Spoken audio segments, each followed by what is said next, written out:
اس کو وہ آدمی کم بخت ہوگا، بدبخت ہوگا جو ایسے شخص کا ساتھ چھوڑ دے جس نے اپنی زندگی اس ملک کے لیے اور مملکت اسلامیہ کے لیے وقف کر دی ہو، جو نہ جھکنے کو تیار ہو نہ بکنے کو تیار ہو، اور اس نے اپنا یہ مقام انتھک محنت سے حاصل کیا ہے. اور اس کی ایک تقریر یونائٹڈ نیشنز میں جو کی ہے وہ تقریر ایک پلڑے میں رکھ دے اور بہت سارے لیڈروں کی بہت ساری تقاریر رکھ دے، تب بھی وہ ایک تقریر اور جو سچائی سے کی تھی وہ بھاری آئے گی. وہ جس طرح سے محمد بن سلمان کے ساتھ سامنے بولے تھے اپنے پاکستانی ان لوگوں کے لیے جو کہ وہاں کے جیلوں میں ہیں سعودی عربیہ کے، اس سے پتہ چلتا ہے کہ اس شخص کے دل میں عوام کے لیے کتنا درد ہے. جو انہیں نے شوکت خانم ہسپتال بنایا. سر عوام کے لیے اگر درد ہے تو سول نافرمانی کی تحریک چلانا یہ کہاں عوام کے لیے خوش آئند ہے کیا یہ سول نافرمانی کی تحریک؟ کیونکہ اس سے تو ملک کا نقصان ہے، ملک میں تو پاکستان لوگ ہیں. اصل میں جو عمران خان صاحب ہیں انہیں زمانے سے کینسر کے مرض کو دیکھتے آ رہے ہیں اور انہیں کینسر کے مرض کا علاج کرنا بھی آتا ہے. کینسر کے علاج کی ایک طریقہ کار جو کہ بڑا ایفیکٹو ہے وہ ہے surgery, remove the part which has become bad, اور پھر اس کے بعد ریڈیو اور کیمو بھی ہوتی ہے. تو فی الحال تو کوشش یہی ہے کہ پاکستان کے 77 سالہ تاریخ میں آپ کو یہ ڈھونڈنا ہے کہ کنویں کو پاک کرنے کے لیے کس کتے کو نکالا جائے گا. تو کیا دماغ کو جو ہے وہ دماغ کا آپریٹ بھی کیا جائے گا؟ یہ کس کا آپریٹ کیا جائے گا؟ دماغ کا آپریٹ کیا جائے گا، دماغ کو، کیونکہ جو ہے نا وہ اس وقت کافی دونوں کے درمیان ایک دونوں کے درمیان عدم جو ہے وہ ریلائبل نہیں ہے، دونوں ایک دوسرے کو مان نہیں رہے، مذاکرات نہیں ہو رہے، تو آپریٹ تو ضروری ہے سر، کسی نہ کسی چیز کا، کسی نہ کسی کا تو ہونا ضروری ہے. سر بات یہ ہے کہ آئین پاکستان کو بالا تر سمجھے، اس کو بدتر نہ سمجھے، اور ہر ادارے کو اپنے آپ کو، چاہے وہ پاکستان تحریک انصاف ہو، چاہے وہ اسٹیبلشمنٹ ہو، بیوروکریسی ہو، جوڈیشری ہو، جتنے پلرز آف ڈیموکریسی ہیں، they must learn to live their life within the bounds of the constitution of Pakistan. اچھا سر یہ بتائیے کہ 15 جنوری کو جو مذاکرات ہونے جا رہے ہیں اس میں کوئی اچھی پیش رفت ہے، اچھی کی امید نظر آ رہی ہے؟ سر میرا نام فردوس شمیم نقوی ہے، میں ایک سیاستدان ہوں، نجومی نہیں ہوں. تو لگ رہی ہے آپ کو ایسا ایٹماسفیئر بتا سکتے؟ سر ایٹماسفیئر تو بتا سکتے ہیں، اندرونی پی ٹی آئی اس میں جو ہے وہ راضی ہے یا نہیں ہے؟ دیکھیں بات ساری یہ نہیں ہے. جب ہم میز پہ بیٹھے ہیں تو میز پر بیٹھنے کا لیے یہ ہے کہ ہم نے 2 قدم آگے اس لیے بڑھے کہ ہمیں اس بات کا احساس ہے کہ ہمارا ملک شدید خطرات میں گھرا ہوا ہے، اور اگر ابھی بھی لوگوں نے ہوش کے ناخن نہیں لیے تو ہمیں ڈر ہے، خوف ہے، اور نعوذ باللہ کہنا پڑتا ہے کہ ہمیں لگتا ہے کہ جیسے 1971 میں ہوا تھا، اگر اس دفعہ پھر مینڈیٹ چلایا جائے گا تو یہ ملک دوبارہ دولخت نہ ہو جائے. سر کیا لگ رہا ہے، کیا پی ٹی آئی واقعی مذاکرات کے ذریعے سیاسی جو مسائل ہیں اس کو حل کرنا چاہتی ہے یا یہ صرف ڈیلے ٹیکٹکس ہے؟ سر کس چیز کی delay tactics? P T I کو کیا فائدہ ہو رہا ہے؟ یو ایس اے کی طرف سے انتظار تو نہیں ہو رہا، یو ایس اے کے جو پریزیڈنٹ ہے ان کے حلف کا جو ہے نا وہ انتظار ہو رہا تھا کہ وہ آئیں گے، اس کے بعد پھر جو ہے وہ صورتحال ممکنہ طور پہ ہو سکتی ہے، ایک ایسا ذہن میں ہے. دیکھیں آپ بھی عجیب بات کر رہے ہیں قبلہ. 20 جنوری میں دن کتنے رہ گئے؟ 7 دن، 8 دن. جی اگر ہمیں 8 دن کے بعد ہی کوئی فیصلہ آنا ہے تو میرے خیال سے فیصلہ اس سے پہلے آ جائے گا. اس سے کہ pressure of Donald Trump has started if there is any pressure on this government. After this, that action of Donald Trump will start. ابھی سے پریشر ہے. اینڈ میں بحیثیت ایک پی ٹی آئی کے عہدیدار کے طور پہ، اور میرے چیئرمین کا بھی یہی پیغام ہے، chairman, founding chairman Imran Khan کا، کہ اگر ہم نے کچھ حاصل کرنا ہے تو بزرگ بادو پہ حاصل کرنا ہے. ہم نے کسی کا نہ مطیع ہونا ہے نہ کسی سے مدد مانگنی ہے سوائے اپنے رب کے. اسی لیے ہم ایاک نعبد و ایاک نستعین کہتے ہیں. یہ اپنی جگہ ہے، درست ہے کہ پی ٹی آئی ساری دنیا میں جو انسانیت پہ ظلم ہو رہا ہے اس کا چرچا کرے گی.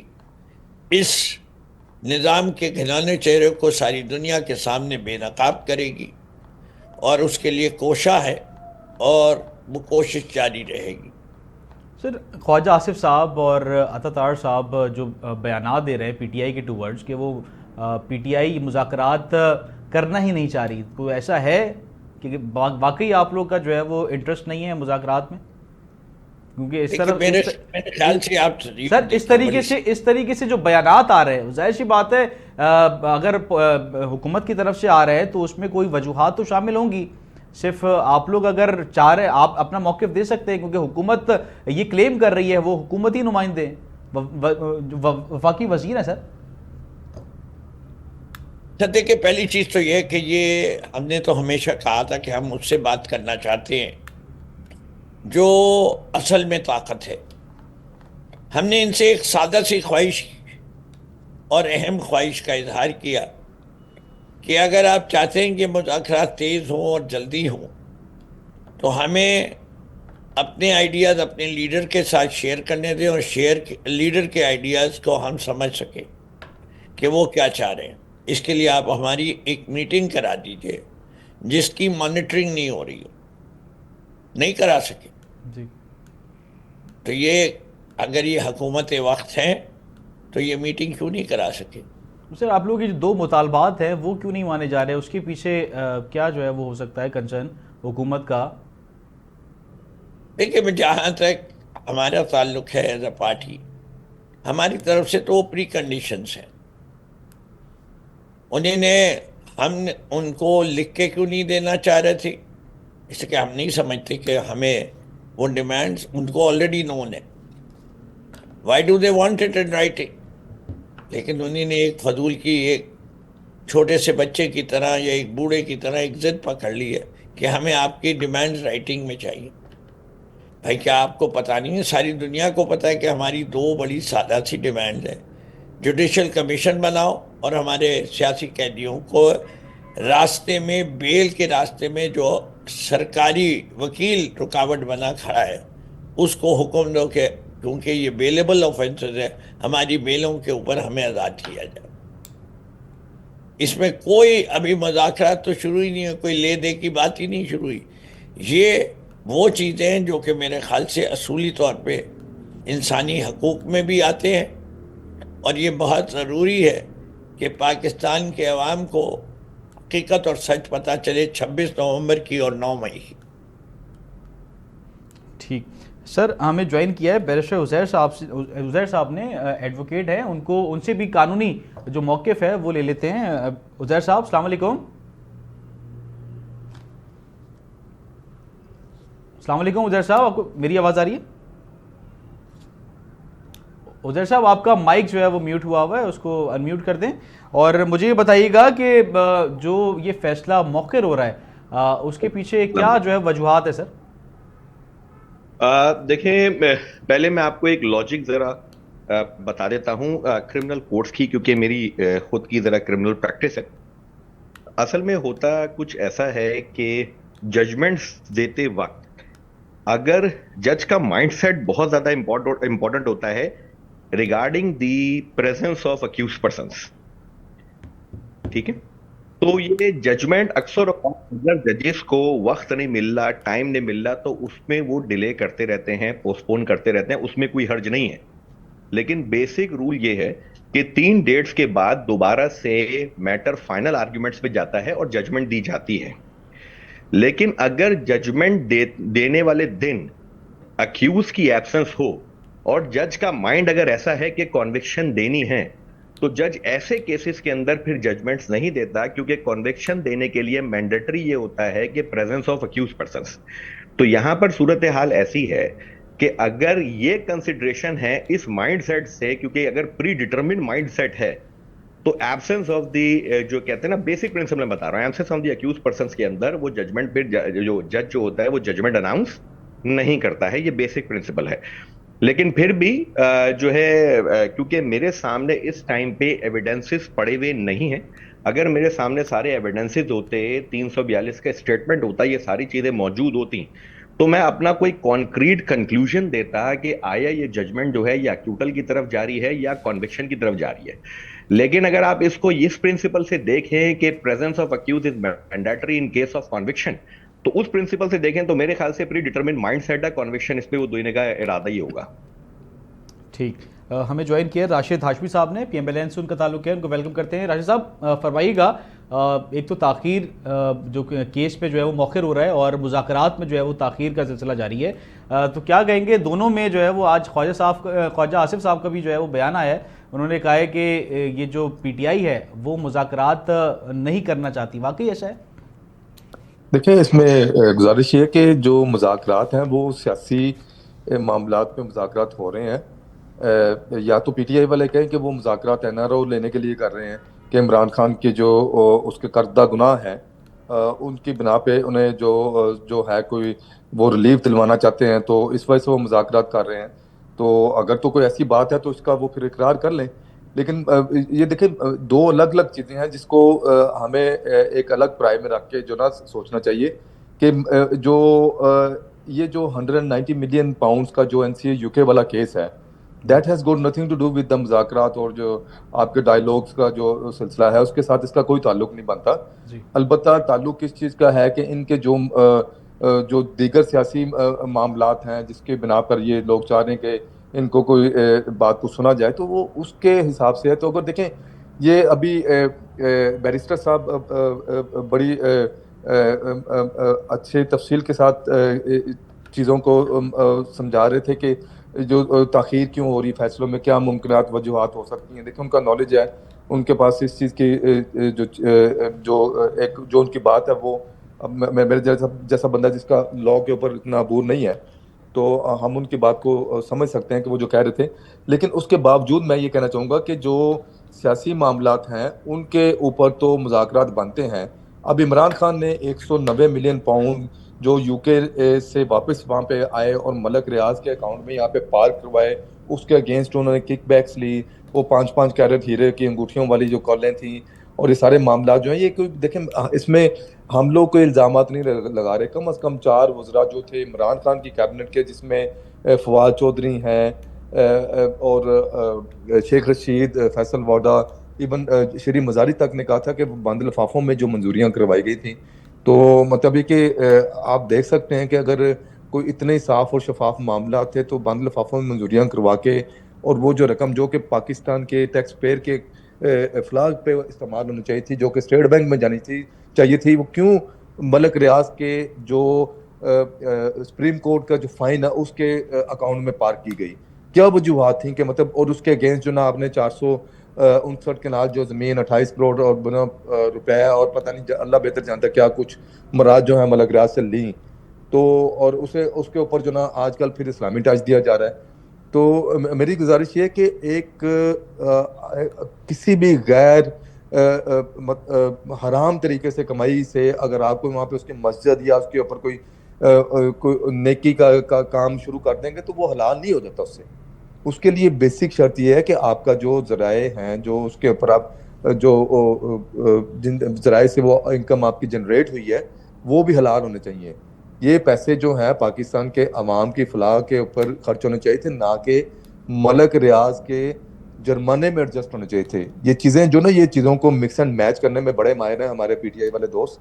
تو میں اس چیز کے اوپر بار بار زور دے رہا ہوں کہ وہ جس مد میں وہ پیسے جہاں پہ جانے چاہیے تھے اس مد میں وہاں پہ نہیں گئے, اور اس کے اوپر یہ اب آج کل جو نا ان کے اکاؤنٹس کے اوپر سے نا وہ جو نا وہ کمپین چل رہی ہے, وہ یونیورسٹی بنا رہے تھے وہاں پہ, سیرت یونیورسٹی بنا. بھائی سیرت یونیورسٹی بنانی تھی بنی گالا میں 400 کنال پہ آپ رہتے ہیں, تو آپ 2 لوگ ہیں, تو باقی ایریے پہ وہاں پہ یونیورسٹی چھوڑ وہاں پہ جو مرضی بناتے. اگر آپ وہ حلوائی کی دکان پہ دادا جی کی فاتحہ والا معاملہ نہ کریں, آپ نے اگر کچھ کرنا ہے, آپ اس وقت وزیر اعظم تھے, آپ سرکاری ریسورسز استعمال کر کے وہاں پہ 1 چھوڑ 10 یونیورسٹیاں بناتے. آپ کو کس نے کہا تھا کہ آپ جو ہے وہ ایک جرمانہ جو ہے اس کو آپ, اور وہ تھیفٹی اماؤنٹ آف منی ہے, اس میں سے کچھ حصہ جو ہے نا 190 ملین پاؤنڈز میں سے جو وہ اکوموڈیٹ ہو رہا ہے, یہ پورا جرمانہ اس پہ بھی ادا نہیں ہو رہا تھا. اور اس کے اگینسٹ جو انہوں نے وہاں پہ کک بیکس لیے ہیں, جو چیزیں لی ہیں, وہ زبانیں زدیں عام ہیں, اعترافات ہیں, الزامات کوئی نہیں ہے. جی مطلب اس میں ان لوگوں کے مطلب اوپر جو کیسز چل رہے ہیں اس میں سے 2-4 تو ویسے آگے پیچھے ہوئے ہیں اور مطلب ایک وہ مفرور ہیں, اور باقی جن کے نام ہے وہ لوگ آج آپ نے دیکھ لیا کہ ان کے وکلاء بھی ٹائم پہ وہاں پہ موجود نہیں تھے. باقی بیرسٹر صاحب نے اس کو مطلب ایک وضاحت کے ساتھ اس چیز کے اوپر روشن ڈالی ہے. جی فردوس صاحب فرمائیے گا, جیسے جو ہے وہ راشد صاحب نے فرمایا کہ عوام پہ خرچ کرنے تھے یہ 190 ملین جو پاؤنڈز ہے, تو وہ نہیں ہو سکے, واقعی ایسا ہے کیا؟ کس جو ہے وہ لحاظ سے جو ہے وہ خان صاحب چاہ رہے تھے کہ اس کو جو ہے وہ ایگزیکیوٹ کرنا اس معاملے کو؟ باتیں تو میں نے مجنوں کی بڑی سنی ہے, چرچا اس کے ہوش کا ہے کہ نہیں ہے یہ مجھ کو معلوم نہیں ہے. بات یہ 190 ملین پاؤنڈ کدھر ہیں؟ 190 million pound supreme court of Pakistan میں کیبنٹ فیصلہ کرے, پیسے نکالے, جدھر چاہیں یہ خرچ کر لیں. کس نے روکا؟ وہ جو زرداری صاحب جنہوں نے ملی ڈیولپمنٹ اتھارٹی کی زمین بخش دی تھی اس شخص کو, اور اس کے اوپر سپریم کورٹ نے پینلٹی لگائی تھی, اس کو یہ صدر کیوں بنائے بیٹھے؟ اصل کیس تو یہاں سے شروع ہوتا ہے کہ سب سے بڑا مجرم سندھ گورنمنٹ کے سندھ کی عوام کی زمین کو 50 روپے گز ڈی ایچ اے کو بھی ملی, اور اتنے ہی پیسوں میں جو ہے ملک ریاض صاحب کو بھی ملی. کیوں ملی؟ اس کا جواب دے دیجئے زرداری صاحب یا پیپلز پارٹی والے, ان کے پارٹنر ہیں. کہانی تو وہاں سے شروع ہوتی ہے. 190 ملین پاؤنڈ عمران خان کی جیب میں نہیں گئے, وہ سپریم کورٹ کے اکاؤنٹ میں موجود ہیں. ملک ریاض صاحب نے بہت سارے تحائف دیے, تو ذرا بلاول ہاؤس لاہور کا حساب دے دیجئے. اور وہ جتنے عنایات ہیں انہی نے نواز شریف پہ کی ہیں, اس کی بھی بات کی جا سکتی ہے. یہاں القادر ٹرسٹ کے اندر پیر عبد القادر شاہ جیلانی کے نام پہ ٹرسٹ بنا ہے, عمران خان انکارپوریٹڈ کے نام پہ نہیں بنا. تو بینیفٹ کس کو پہنچا؟ نہ عمران خان کو شہرت چاہیے, نہ شہرت لی, نہ شہرت حاصل کرنے کی کوشش کر رہے, نہ ان کی کوئی ذاتی جائیداد بنی.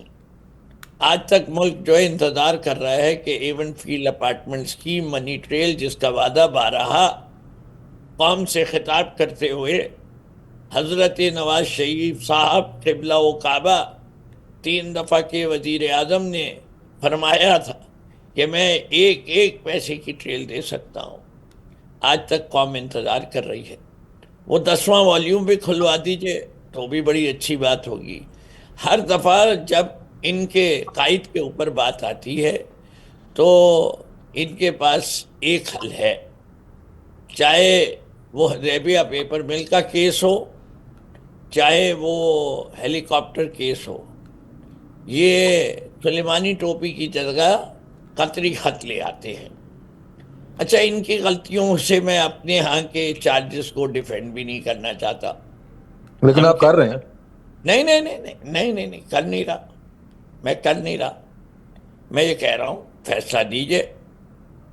ہم نے اپنا کیس لڑا ہے, آپ نے تو عدت کیس کے اوپر بھی سزا دے دی تھی, اور سارے علماء ہر فقہ سے تھے, انہوں نے فتویٰ دے دیا تھا.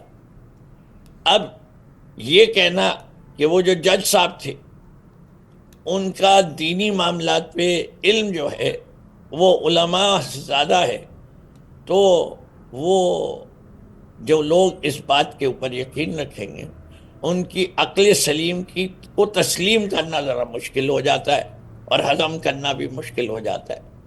ایک شخص جس کو ایز این ایکسپرٹ انٹروڈیوس کیا گیا تو شاخانہ کیس کے اندر, اس نے تصویر دیکھ کے جو ہے ہیروں کی قیمت نکال لی. کتنا کامیاب قسم کا وہ آدمی ہوگا جو تصویر کے ذریعے brilliance of a diamond he can find out. Great. یہ ہے سرکاری وٹنسز, اور وہ ہے بھی کس ملک کا باشندہ؟ انڈیا کا.